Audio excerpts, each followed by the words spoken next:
লুংগি মুছলমানৰ সংস্কৃতি, লুংগি মুছলমানৰ সম্পদ। যোৱাকালি নিৰ্বাচনী প্ৰচাৰত মুখ্যমন্ত্ৰী ডাঙৰীয়াই যেনেধৰণৰ মন্তব্য কৰিছে আচলতে এক ধিক্কাৰ জনোৱা কথা যে নিৰ্বাচনৰ আগত কোনো ইস্যু বিচাৰি পোৱা নাই আৰু বিজেপি চৰকাৰে মুখ্যমন্ত্ৰী নিজে এক নিৰ্বাচনী প্ৰচাৰত এক সভাত আচলতে মিয়াক টাৰ্গেট কৰি মন্তব্য কৰিছে।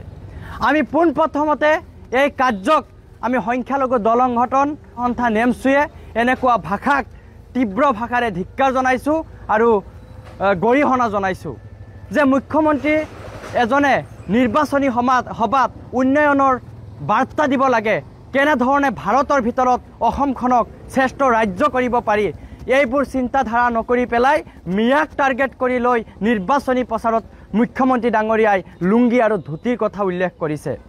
আমি গৌৰৱেৰে কওঁ মুছলমান সমাজ, আমি উত্তৰ পূৰ্বাঞ্চল সংখ্যালঘু ছাত্ৰ সন্থা নেমচুৱে আমি গৌৰৱেৰে কৈ আছোঁ যে লুংগি আমাৰ সম্পদ, লুংগি আমাৰ সংস্কৃতি। আজি আপুনি কেনেধৰণে মন্তব্য কৰিছে এই মন্তব্যক আমি তীব্ৰ ভাষাৰে পুনৰবাৰ কৈছোঁ, আমি গৰিহণা জনাইছোঁ যে মিয়াই আপোনালোকে চাব চোৰ চাপৰি অঞ্চলত মিয়া এলেকাত আপোনালোকে লক্ষ্য কৰি চাব যে মুছলমানসকলে মিয়াসকলে লুংগি পৰিধান কৰিও পথাৰত বজাৰত য'তে যাওক অসমীয়া প্ৰতীক, অসমীয়া স্বাভিমান গামোচাক মূৰত লৈ ডিঙিত লৈ আমি ঘূৰি ফুৰোঁ। আপোনালোকে সভা সমিতিত গামোচা পৰিধান কৰে, কিন্তু মিয়াই 24 ঘণ্টাই অসমীয়া সংস্কৃতি, অসমীয়া প্ৰতীক গামোচাক মূৰত লৈ ডিঙিত লৈ ঘূৰি ফুৰে। গতিকে মুখ্যমন্ত্ৰী ডাঙৰীয়া, অসমখন কাৰোবাৰ দেউতাকৰ পৈতৃক সম্পত্তি নহয়। আপুনি কৈছে যে ভাৰতীয় নাগৰিক যে লুংগি পৰিধান কৰিলেই আপুনি বাংলাদেশত পঠাই দিব, এইটো কেনেধৰণৰ কথা আপুনি কৈছে যে এগৰাকী ভাৰতীয় নাগৰিকক আপুনি বাংলাদেশত পঠাই দিব?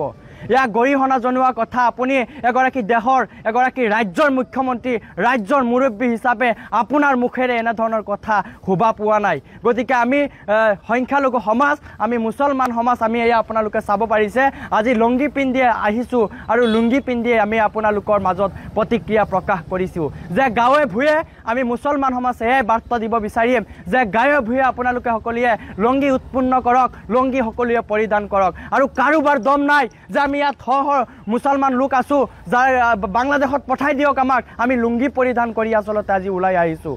গতিকে এনেধৰণৰ মন্তব্য নকৰিব।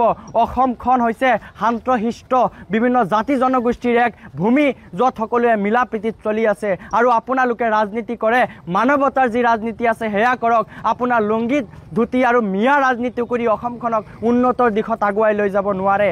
আমি হিন্দু মুছলমান একে আল্লাৰ ফৰমান, আমি সকলো জাতি জনগোষ্ঠীয়ে অসমত বসবাস কৰোঁ। অসমখনক কেনেধৰণে উন্নতৰ দিশত আগুৱাই লৈ যাব পাৰোঁ, শান্তশিষ্ট অসমক আপুনি অশান্ত কৰাৰ যি পৰিকল্পনা কৰিছে এয়া নকৰিব।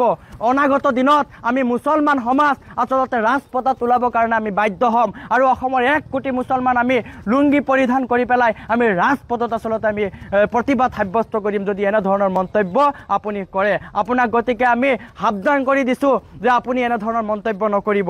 আৰু আপুনি যি মন্তব্য কৰিছে আমি আপোনাক আহ্বান জনাম যে আপুনি এখন ৰাজ্যৰ মুখ্যমন্ত্ৰী, আপুনি ক্ষমা বিচাৰক মিয়াসকলৰ পৰা, মুছলমানসকলৰ পৰা।